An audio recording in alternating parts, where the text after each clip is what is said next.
次は鎌倉です。このまま僕たちの声が世界の端っこまで消えることなく。Je suis trempé de train à la gare. J'ai pris le sens inverse pour aller à Kamakura. Du coup, là, je suis plus dans le nord du Japon que dans le sud. Et je me suis rendu compte 2 arrêts après. 2 arrêts après, ça veut dire 30 minutes. Donc, j'ai été un peu con pour le coup. C'est pas grave. Je me suis dit, faut juste repartir en arrière et attendre. Donc là, je suis en plein milieu d'une gare et j'attends mon prochain train qui part dans 15 minutes. Au moins, j'ai pu voir du paysage. Je me dis, il y a de la pêche parce que je peux voir pas mal de paysages et découvrir un peu aussi le système de train ici. Ça fonctionne toujours à l'heure. Ça, c'est pour moi, ça, il ne passe pas. C'est vraiment à chaque fois à l'heure. Mais ils sont très notés. Genre, je suis obligé de rester debout. Ça s'apparente pas trop au RER. Plus à un métro, bizarrement, la façon dont les places sont agencées. Je suis bien arrivé du coup à Kamakura. Ça m'a bien pris 1h30 de trajet dans le train, sans compter les retards et les erreurs stupides que j'ai faites. Je suis arrivé dans un restaurant un peu ghetto, mais je me suis dit, ce restaurant, il y avait que des locaux. Moi, je sais que quand il y a des locaux, c'est que techniquement, c'est un bon resto. Et au Japon, il y a une règle simple, c'est qu'à partir du moment où la cuisine est un peu dirty, un peu sale, et ben on peut faire confiance. Et ça, c'est Lusan et Tev qui l'ont dit. Et moi, je leur fais confiance parce que bon, c'est un peu les experts du Japon. Donc, je me suis pris un petit ramen, vraiment un ramen basique, et à voir ce que ça donne. Je teste le ramen du coup.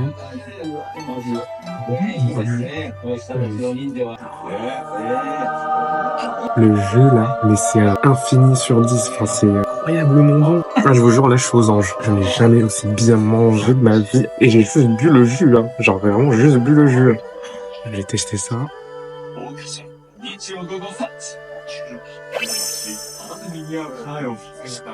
C'est insane. Genre, je vous jure, l'expérience que j'ai là. J'ai tellement bien fait de prendre ce restaurant.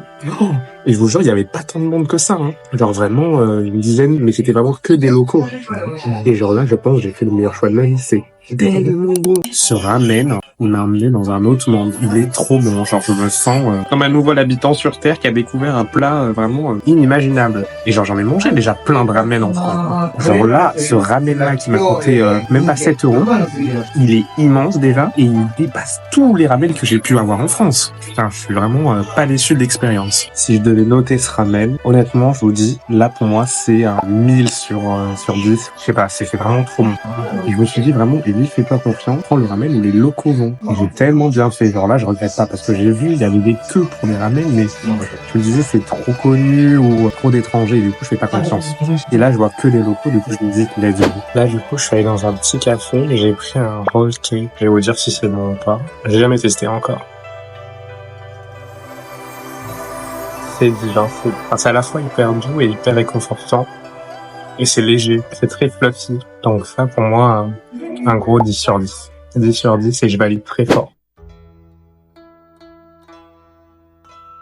Je me suis rapproché un peu de ce Bouddha immense et franchement, c'est assez gargantuesque. Je le vois en vrai et je me dis, il est immense. Genre vraiment, je pense que les photos ne lui rendent pas de service. Ce Bouddha-là, il est vraiment gigantesque. C'est assez incroyable à voir comme ça. Et je me dis, mine de rien, ils ont bien cravaché pour pouvoir aller. Mais très imposant et très beau. Alors, faut savoir qu'à la base, le Bouddha-là, qu'on appelle aussi le Daibutsu, il a été érigé au XVIIIe siècle et c'est vraiment quelque chose qui vient représenter un monument du Japon et un monument très puissant de la religion bouddhiste. Au-delà de ça, ça a été fait tout en bronze. Et avant, ce Bouddha, il était dans un temple, sauf que ce temple, il a été détruit par un tsunami, d'où le fait où maintenant, on le voit totalement en plein air, alors qu'avant, il était vraiment protégé par tout un temple.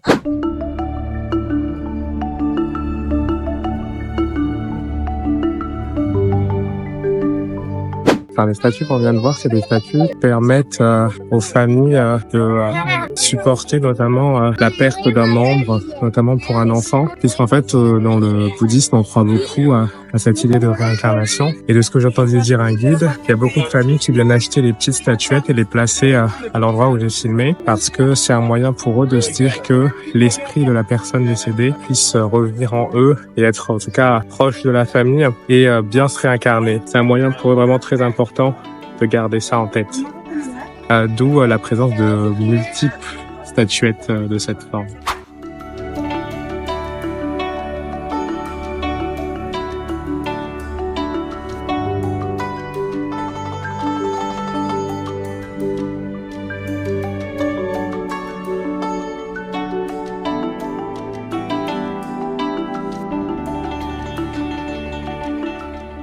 Alors là, derrière moi, vous pouvez voir notamment la déesse Shannon. Je sais pas si je prononce bien, mais Shannon, je crois que c'est Shannon. C'est la déesse Shannon, du coup, qui est la déesse de passion. Et autour duquel il y a beaucoup de gens qui viennent se recueillir. Et là, je profite un peu des jardins qui sont vraiment magnifiques. Et en plus, il y a ces petits poissons rouges là, enfin typiques japonais, qu'on retrouve souvent dans les restos chinois français, qui sont magnifiques.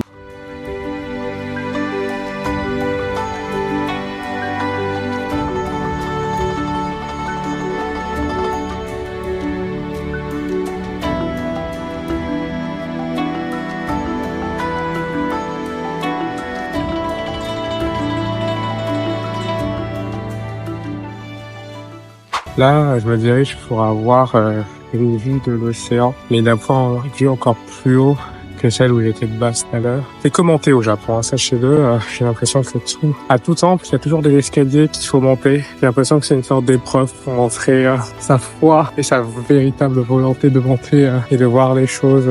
Quand je suis arrivé sur le point de vue le plus haut, au temple Asadera, pour pouvoir avoir une vue de la mer. Et franchement, c'est super beau, malgré le fait que la montée a été relativement compliqué. Enfin, c'est relativement. Ça va, c'était pas si difficile, si long à faire. Mais ça en vaut le coup puisque là, on a une vue super belle de Kamakura et de la mer et on voit qu'il y a déjà pas mal. Enfin, là, on voit pas tant que ça, mais il y a déjà des bateaux à voile. Et du coup, je m'y rendrai juste après à la mer et impatient de voir ça de mes propres yeux. Mais en tout cas, très heureux, très heureux de voir ça. En plus, je profite d'un petit jardin aux alentours. Bon, là, c'est des arbres morts, mais en bas, il y a eu des petites fleurs. Et tout ça, ça se mêle avec pas mal de statues et un petit monument bouddhiste très plaisant à voir et très joli. Donc très satisfait de ce que je vois. En plus, j'ai eu de la chance, il fait beau, pas eu de nuages alors que la météo commençait à annoncer quelques nuages. Mais bon, vous savez que le temps après de la mer, il est assez frivole. Donc là, on profite du paysage. Donc Kamakura, qui est une petite ville portuaire à côté de Yokohama et à 1 heure de Tokyo et duquel on peut voir pas mal de temples, notamment des temples bouddhistes. Je pense que c'est le plus reconnu pour ça. Et au-delà de ça, si on veut aller faire du surf, faut être juste proche de la mer. C'est le point idéal.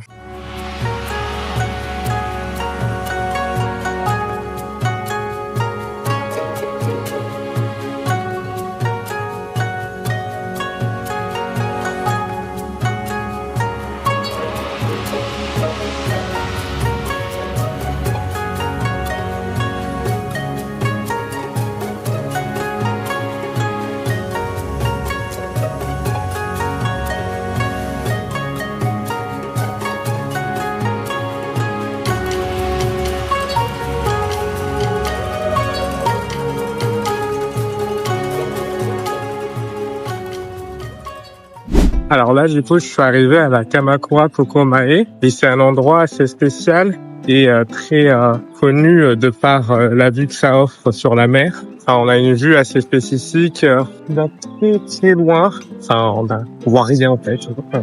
Je crois que de l'autre côté, c'est la Corée, si je me trompe pas.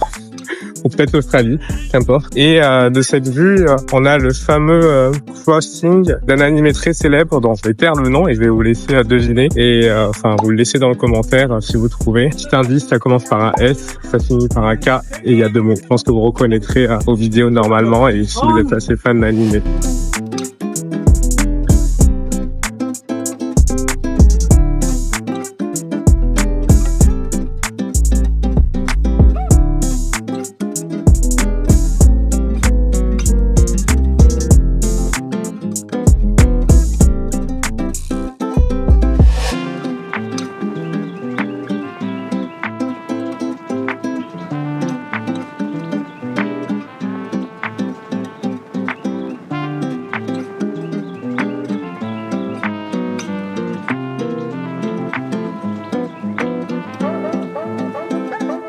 Bon, bah c'est ici que s'achève mon vlog avec la mer en fond. Et franchement, cette plage, je la trouve trop bien, hyper calme, hyper paisible. Et je profite quoi. Je profite de la vue qui est vraiment assez insaisissable. Donc, je pense que je vais m'arrêter ici et me reposer un peu. Sur ce, je souhaite vous porter bien. Je vous souhaite plein de bonheur et on se retrouve pour de nouvelles vidéos. See you soon. Bisous.